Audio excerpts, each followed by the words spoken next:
Hello বন্ধুরা, আপনারা নিশ্চয়ই ভালো আছেন। আমিও ভালো আছি। আমি আজকে আপনাদের জন্য নতুন একটা ব্লগ নিয়ে হাজির হচ্ছি। সেটা হচ্ছে কল্যাণী যে রথতলা কৃষ্ণরায়ের মন্দির, সেই মন্দিরের ভিডিওটা পুরোটা করছি। আপনারা পুরো ভিডিওটা দেখুন। আশা করি আপনাদের নিশ্চয়ই ভালো লাগবে। বহু পুরনো মন্দির, প্রায় 300 বছরের কাছাকাছি এই মন্দির আপনাদের দেখাচ্ছি। আপনারা দেখুন। এই মন্দিরে আপনারা কিভাবে আসবেন সেটাও আমি আমার ভিডিওর মাধ্যমে আপনাদেরকে জানিয়ে দেবো। আপনারা দেখতে থাকুন, স্কিপ করবেন না, পুরোটা দেখুন, নিশ্চয়ই ভালো লাগবে। আপনারা যদি কল্যাণী রথতলা কৃষ্ণরায় জিউ মন্দিরে আসতে চান, তাহলে আপনারা শিয়ালদা দিক থেকে যদি আসেন, তা অনেকগুলো ট্রেন আছে। যেমন কল্যাণী সীমান্ত, Gede local, Shantipur local, Krishnanagar local, Lalgola local, এই সমস্ত ট্রেনগুলো ধরে আপনারা সোজা চলে আসবেন কল্যাণী স্টেশন। আপনারা কাঁচরাপাড়া থেকেও আসতে পারেন। আমি কল্যাণী স্টেশন হয়ে এসেছি। কল্যাণী স্টেশন যদি নামেন, তাহলে 1 নম্বর প্ল্যাটফর্ম থেকে আপনাকে বাইরে বেরোতে হবে। বাইরে বেরোলেই আপনারা ম্যাজিক গাড়ি পাবেন। সেই ম্যাজিক গাড়িকে বললে পরে রথতলা কৃষ্ণরায় জিউ মন্দির আপনার কাছ থেকে ভাড়া নেবে 20 টাকা। আপনাকে ঠিক জায়গা মতো নামিয়ে দেবে।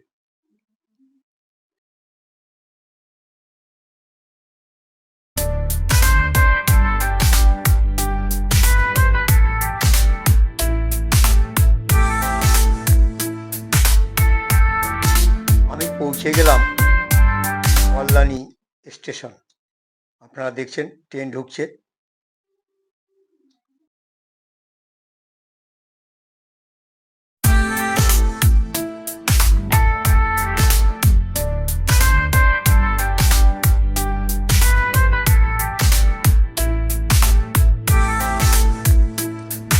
কল্যাণী স্টেশন পৌঁছে গেলাম।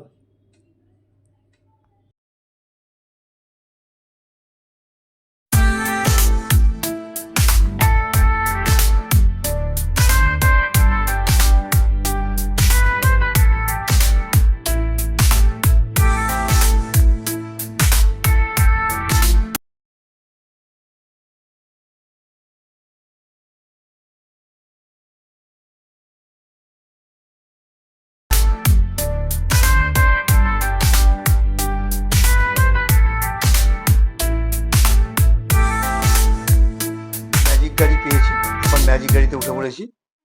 পৌঁছাতে সময় লাগবে 10 মিনিট।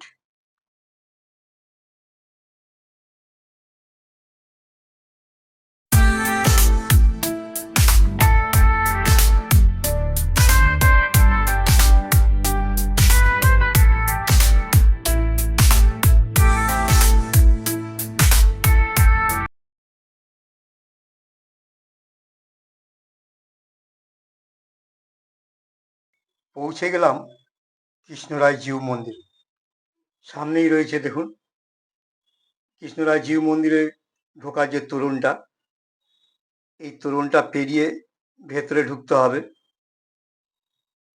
তারপরে ভেতরে ঢোকার পরেই আপনারা দেখতে পাবেন গৌরাঙ্গর সেই মূর্তি। তারপরে গৌরাঙ্গ মূর্তি পার করেই আবার একটা গেট আছে। সেই গেটটাকে পার করেই লোহার গ্রিল দেওয়া আছে গেটটা। সেই গেটটার ভেতরেই রয়েছে কৃষ্ণরায় জিউ মন্দির।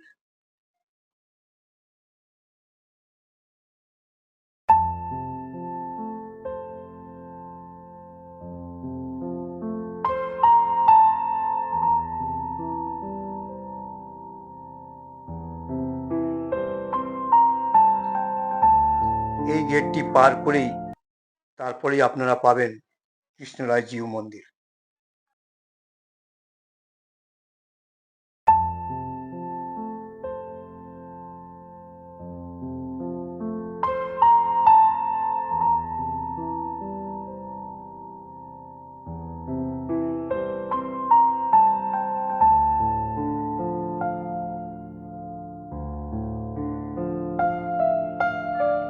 আমি চলে এসেছি কল্যাণীতে রথতলায় কৃষ্ণরায় মন্দির, সেই মন্দিরের ভিডিওটা পুরোটা করছি। আপনারা পুরো ভিডিওটা দেখুন। আশা করি নিশ্চয়ই আপনাদের ভালো লাগবে। আপনার নাম কি? রমেশচন্দ্র ত্রিপাঠী। রমেশচন্দ্র ত্রিপাঠী। আপনি এখানকার সেবায়ত? হ্যাঁ, এখানে সেবায়ত না, আমি পুরোহিত মন্দিরের পুরোহিত। ঠিক আছে।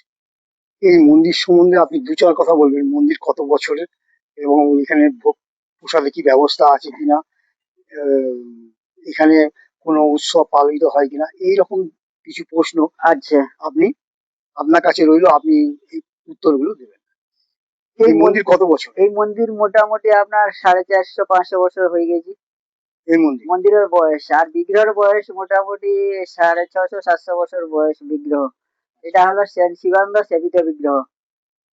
আর আগে যে মন্দিরটা ছিল আমাদের, মন্দির শিবানন্দ যে মন্দিরটা করছিলেন, এই যে রাস্তাটা যায় কি গঙ্গার ধারে ছিল। গঙ্গা তো আগে এই এইদিকে অনেকটা ছিল, এখন অনেকটা দূরে চলে গেছে। আর ওই ওই মন্দিরটা যখন গঙ্গায় লীন হয়ে গেছে, তারপরে আমাদের রাজা ছিল কৃষ্ণচন্দ্র, ওনার সময়, কৃষ্ণনগর রাজা, ওনার সময় এই মন্দির তৈরি করা হয়েছিল। তারপরে এই ভিতর যে বিগ্রহ দেখলেন, ওটা হচ্ছে সেন্ট শিবানন্দ সেবিত বিগ্রহ। আচ্ছা। আমাদের এখানে মঙ্গল আরতি সকাল ভোর 5টার সময় মঙ্গল আরতি হয়। তারপরে 9টার সময় বাল্য সেবা হয়। আবার দুপুরে অন্ন সেবা হয়। আর আবার বিকালে বৈকালী জলপানি হয়। আবার সন্ধ্যা আরতি পরে ঠাকুরের শয়ন হয়ে যায়। এখানে আর উৎসব কি হয়? এখানে উৎসব হচ্ছে, মেন বড় উৎসব হলো রথ পর্ব, রথযাত্রা। রথ, এই যে সামনে রথ আসছে, বাইরে একটা লোহার রথ আছে, ওই রথে ঠাকুরের এখানে পালিকিতে যায় না, ওইখানে পালিকটা আছে সামনে, পালিক করে যাই, ওই রথে উঠেন। পালিক। হ্যাঁ। আর ওইটা আপনার 9 দিন মেলা চলে এখানে সামনে মাঠে। আচ্ছা, 9 দিন মেলা হয়। আর আমাদের 9 দিন মাথায় উল্টো রথ হয়। আচ্ছা। এরপরে আছি আরো রাস আছি, তোমার দোল পূর্ণিমা আছে, রাখি আছি, তারপরে জন্মাষ্টমী, রাধাষ্টমী, সব উৎসবগুলো পালন করা হয়। আপনারা শুনে নিলেন, এই পূজারী তিনি সমস্ত কথা বললেন এই মন্দির সম্বন্ধে। এটা হচ্ছে কল্যাণী কৃষ্ণ রায় মন্দির, সেই মন্দিরের পুরোহিত। আমরা তার সঙ্গে কথা বললাম। নমস্কার। নমস্কার।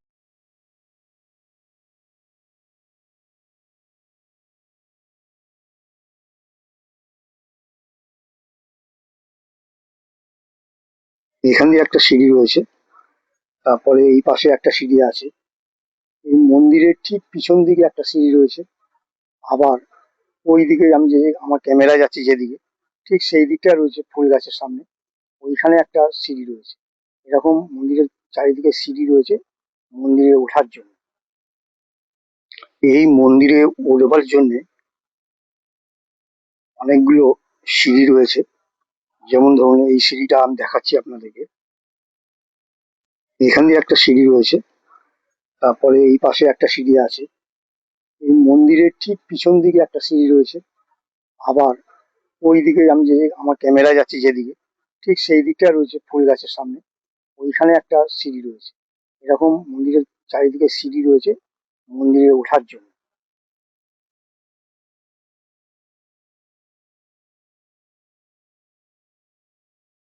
এখানে রয়েছে নরসিংহ অবতারের মূর্তি, এখানে দেখতে পাচ্ছেন আপনারা।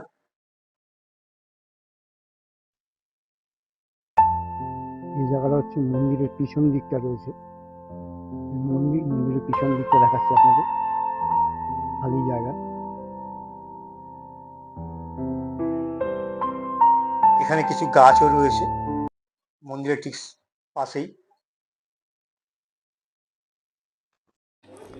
কল্যাণী রথতলা মন্দির, যে কৃষ্ণরায় জিউ মন্দির রয়েছে, সেই মন্দিরের ঠাকুর খুবই জাগ্রত ঠাকুর। এখানে প্রচুর মানুষ আসেন এখানে পুজো দিতে। এখানে ভিড় করে পুজো দেওয়া হয়। দেখুন, আপনারা দেখতে পাচ্ছেন এখানে অনেক মহিলারা এসছেন এখানে পুজো দেওয়ার জন্যে। কল্যাণী রথতলা কৃষ্ণরায় জিউ মন্দির পশ্চিমবাংলার নদিয়া জেলায় রথতলায় অবস্থিত। 1786 সালে এই ঐতিহাসিক মন্দিরটি নির্মাণ করা হয়েছিল। বাংলার অন্যতম আটচালা মন্দির। আপনারা দেখছেন 3টি খিলানযুক্ত এই মন্দিরে রয়েছে। আর এই মন্দিরটি নির্মাণ করেছিলেন কলকাতার নিবাসী নয়নচাঁদ মল্লিক ও তার ছেলে গৌরচরণ মল্লিক। আপনারা যে দেখছেন এই মূল বিগ্রহটি পূর্বে শ্রী চৈতন্যের অন্তরঙ্গ ভক্ত শিবানন্দ সেনের ছিল বলে জানা যায়, কথিত রয়েছে। কিন্তু এই মন্দিরটি একটি উঁচু ভিত্তিবেদির উপরে প্রতিষ্ঠিত। এই গর্ভগৃহের কাঠের দরজার খোদাই করা দশাবতারের যে মূর্তি, সে লতা পাতার শিল্পকলা এখানে রয়েছে, দেখা যায়। কিন্তু এই মন্দিরের সবচেয়ে বড় উৎসব হচ্ছে রথযাত্রা উৎসব, যা 9 দিন ব্যাপী চলে। এই রথযাত্রা উৎসবের মেলা পাশেই রয়েছে মাঠ, সেই মাঠে মেলা হয় 9 দিন ধরে, সেখানে মেলা চলে। এই আপনারা দেখছেন এই রথ, মন্দিরের ঠিক বাইরেই রয়েছে এই রথটি। এখানে একটা পালকিও রাখা রয়েছে, দেখতে পাচ্ছেন। কৃষ্ণরায় জিউ মন্দির যে ঠাকুর বিগ্রহ, তাকে সেই পালকিতে তোলা হয়। ভক্তরা এই মন্দিরের চারিদিকে প্রদক্ষিণ করছেন, ঘুরে চারিদিকটাই ঘুরছেন। দেখুন, কল্যাণী কৃষ্ণরায় জিউ মন্দির অপরূপ সৌন্দর্যে ভরা। এখানে প্রচুর মানুষ আসেন, শান্ত পরিবেশ, নির্মল জায়গা। আপনারা যদি আসেন, আপনাদের নিশ্চয়ই ভালো লাগবে।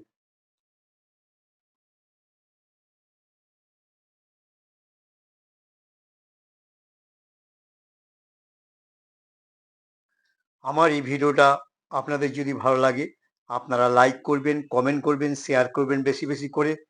যারা আমার চ্যানেলে নতুন, প্লিজ সাবস্ক্রাইব করবেন আর পাশে থাকা বেল আইকনটা বাজিয়ে দেবেন।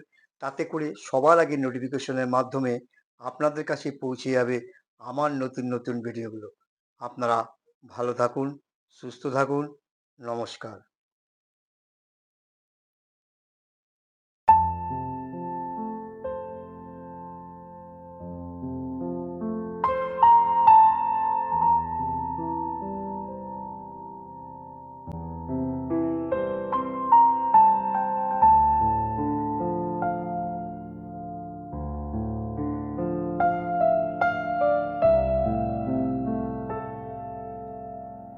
সোম থেকে শনিবার পর্যন্ত সকাল 11টায় মন্দির খোলে, 6:30টায় মন্দির বন্ধ হয়ে যায়।